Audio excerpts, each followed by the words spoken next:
Hi friends, hope all are doing well. Welcome back to my channel Flavors of Life. In our life, there are certain times where our soul needs a sweet pampering. Today's recipe is definitely going to do that. It's gulab jamun, a sweet Indian dessert, and this will instantly make you fall in love with it. Beware of the greatest addiction you're going to get after having this dessert once in your life. Today's recipe is all about how I make my yummy gulab jamuns using milk powder. Let's quickly look into the ingredients. To a deep bottom vessel, add in around 1 cup of sugar,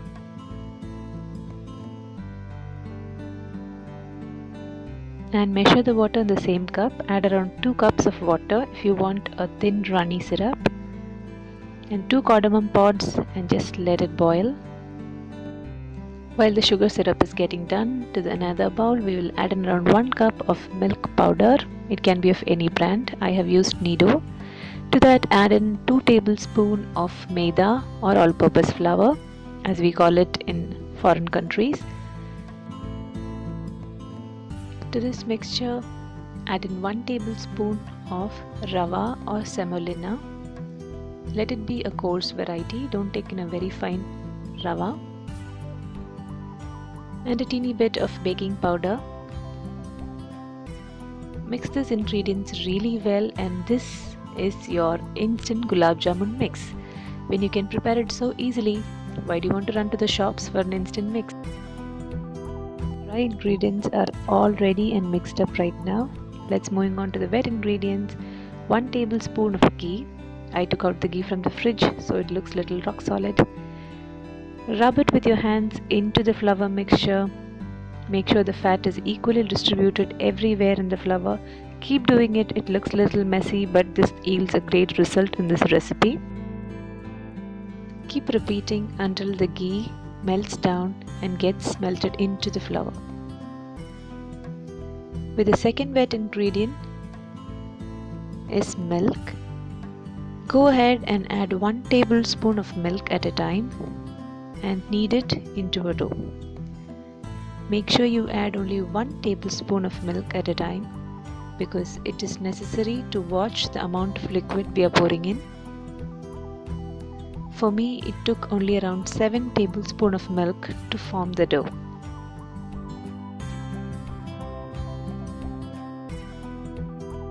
The dough is ready. Yeah, it looks a little crumbly, but don't bother. It is definitely going to give you a good result.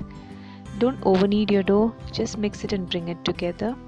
My dough is ready after 7 tablespoons of milk and little elbow grease. From the prepared dough, take small batches and make into smaller or bigger balls as you would love to eat it. I am making a medium-sized gulab jamuns today. So I am making a small lime-sized balls. Make sure you really give little pressure and roll it so that there is no cracks in the ball. It's all glossy and shiny finally when you complete it.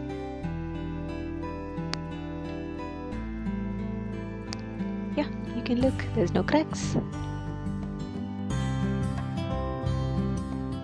Time to give the balls a good color.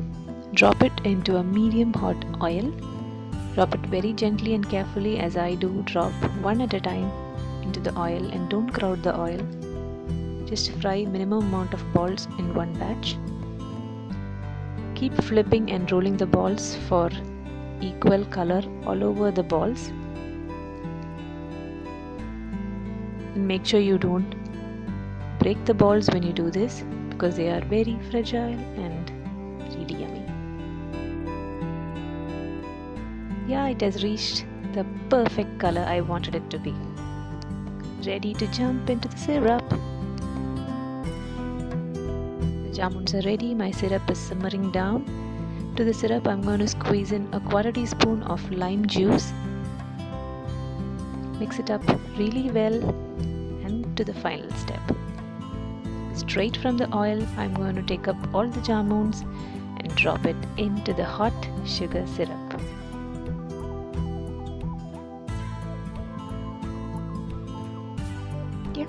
It's into the sugar syrup. This job is supposed to be done with little patience. I was super excited. You can do it with little patience. The amount I've taken today makes a good sized 10 gulab jamuns. It can serve around 4 to 5 people as a one-time dessert. Now just dunk it into the goodness. Dunk it in, and as many times as you can do it. Close the vessel with a lid, switch off the flame and let it sit there for 1 hour, the most toughest time. I took a peek when it was half an hour and this has doubled in size. They are yummy to look at even. Look at them, it's a hot piping syrup and you have double sized jamuns. And after an hour, with all the weight, I'm going to serve it into a bowl so that I don't eat all the 10 together. I'm going to serve 2 for me now. Yes, 1 more. And that's it. In a diet.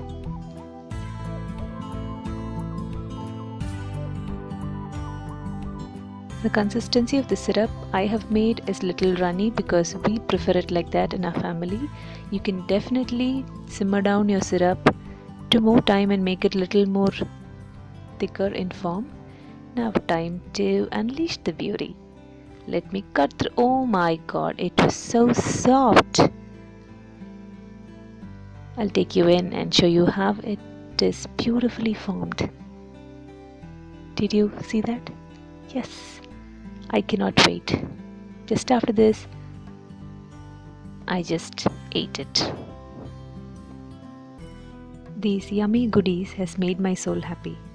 Don't forget to treat your soul with some goodness. Do subscribe if you liked the recipe. Thanks for watching. As I always say, stay happy, stay healthy. Bye bye.